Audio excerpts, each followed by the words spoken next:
एक दफा का जिक्र है कि हिंदुस्तान के एक दूर उफ्तादा गांव में 3 भाई रहा करते थे। बड़ा भाई बहुत ही मेहनती, समझदार और ईमानदार था, जबकि इसके बरक्स दोनों छोटे भाई इंतहाई सुस्त, कामचोर और लापरवाह थे। वो सारा दिन गांव की चौपाल में बैठकर गप्पे हाँकते और अपने बड़े भाई की कमाई पर पलते थे। बड़ा भाई अक्सर उन्हें समझाता कि भाइयों, कुछ मेहनत मजदूरी किया करो ताकि रिस्के हलाल कमा सको, मगर उनके कानों पर जूं तक न रेंगती। वक्त गुजरता गया और एक दिन घर में खाने को कुछ न बचा, यहाँ तक कि नौबत फाकों तक आ पहुंची। बड़ा भाई परेशान होकर बोला, देखो भाइयों, अब हालात बर्दाश्त से बाहर है। अगर आज हम जंगल से लकड़ियां काट कर ना लाए तो कल हम भूखे मर जाएंगे। छोटे भाइयों ने जब भूख की शिद्दत देखी तो मजबूरन बड़े भाई के साथ जंगल जाने के लिए तैयार हो गए। जंगल में पहुंचकर बड़े भाई ने थोड़ी सी लकड़ियां काटी और थक कर एक दरख्त के नीचे बैठ गया। उसने छोटे भाइयों से कहा कि तुम दोनों लकड़ियां जमा करो, मैं जरा देर आराम कर लूं।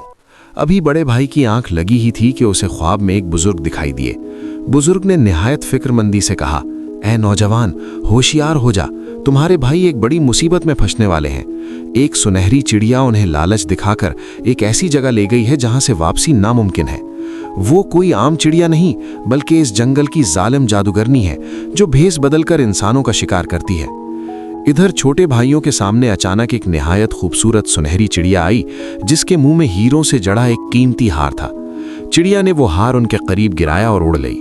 दोनों भाइयों की आंखें हार की चमक देखकर खुली की खुली रह गईं। वो लालच में अंधे होकर उस चिड़िया के पीछे भागने लगे। भागते भागते वो जंगल के एक ऐसे हिस्से में पहुंच गए जहां हर तरफ खामोशी और पुरस्रारियत थी। अचानक वहां एक खौफनाक बुढ़िया नमूदार हुई, जिसके हाथ में एक जादुई डंडा था।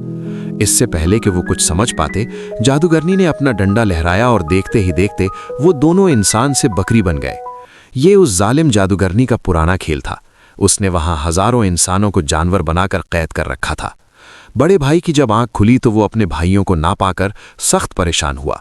वो उन्हें ढूंढता हुआ उसी सिमत निकल पड़ा जहां बुजुर्ग ने इशारा किया था। रास्ते में उसे वही बुजुर्ग दोबारा मिले और बोले, बेटा, तुम्हारे भाई अब जादूगरनी के कब्जे में है।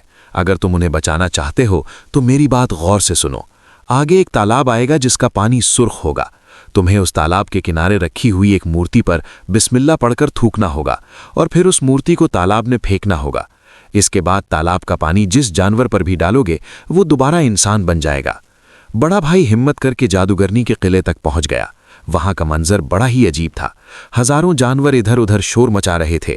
कोई गधा था तो कोई कुत्ता, मगर उनकी आवाजों में इंसानों वाला दर्द था।